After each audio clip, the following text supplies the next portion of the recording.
Hello friends, welcome back. आज के इस वीडियो में हम देखने वाले हैं एक छोटा सा overview about eligibility criteria, training and role of an IAS officer, साथ में salary and rank structure of an IAS officer. तो चलिए वीडियो को स्टार्ट करते हैं। सबसे पहले देखते हैं eligibility and education qualification. UPSC selects IAS every year through its Civil Services Examination। तो अगर आपको IAS ऑफिसर बनना है तो इसके लिए क्या करना होगा? UPSC के सिविल सर्विसेज एग्जाम को क्लियर करना होगा। अब इसके लिए मिनिमम एजुकेशन क्वालिफिकेशन क्या है? A graduation degree from any recognised university is a minimum education qualification for IAS। So minimum जो क्वालिफिकेशन है आपका ग्रेजुएशन डिग्री। तो आपका बैचलर डिग्री होने से यूपीएससी के सिविल सर्विसेज एग्जामिनेशन में बैठने के लिए एलिजिबल हो। A medical test is also required. So एक बेसिक ओवरव्यू है एलिजिबिलिटी और एजुकेशन क्वालिफिकेशन के रिगार्डिंग। अब चलिए जानते हैं ट्रेनिंग के बारे में।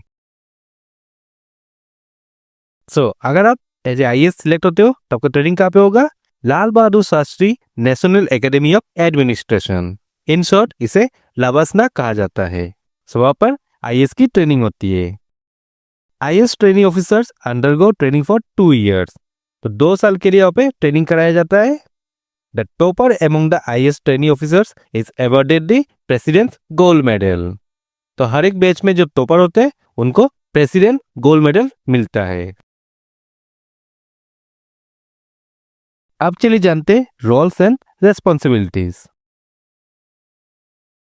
IAS officers are responsible for administrative governance, policy making and public service delivery।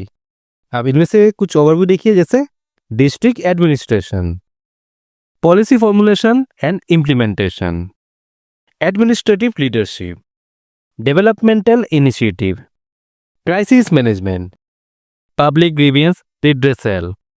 सो ये था एक IAS ऑफिसर का रोल एंड रिस्पॉन्सिबिलिटी के ऊपर एक ओवरव्यू। अब चलिए जानते हैं सैलरी स्ट्रक्चर।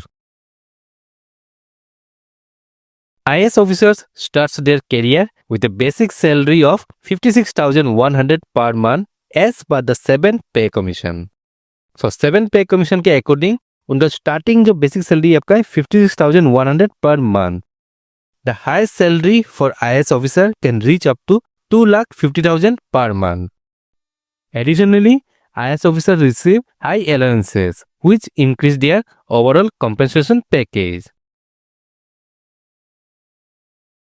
अब चलिए जानते हैं सबसे इंपॉर्टेंट बात, ranks of IAS officers. Training के बाद इनिशियल जो रैंक है वो आपका होता है असिस्टेंट कलेक्टर। असिस्टेंट कलेक्टर के ऊपर का जो पोस्ट है ये आपका एडिशनल कलेक्टर। एडिशनल कलेक्टर के ऊपर का पोस्ट है डेप्यूटी कलेक्टर। डेप्यूटी कलेक्टर के ऊपर का पोस्ट है कलेक्टर और डिस्ट्रिक्ट मजिस्ट्रेट। उसके ऊपर का पोस्ट है एडिशनल सेक्रेटरी। इसके ऊपर का पोस्ट है जॉइंट सेक्रेटरी। इसके ऊपर का पोस्ट है स्पेशल सेक्रेटरी। इसके ऊपर का पोस्ट है सेक्रेटरी। देन जो टॉप 3rd पोस्ट है ये आपका है principal secretary. Second top post जो पोस्ट है ये आपका है चीफ सेक्रेटरी। और टॉप मोस्ट जो रैंक है ये आपका होता है कैबिनेट सेक्रेटरी का। एक आईएएस ऑफिसर का सबसे टॉप मोस्ट जो रैंक उनको मिलता है वो आपका है कैबिनेट सेक्रेटरी का। ये था एक छोटा सा overview eligibility criteria, training, role, salary and rank structure of an IAS officer.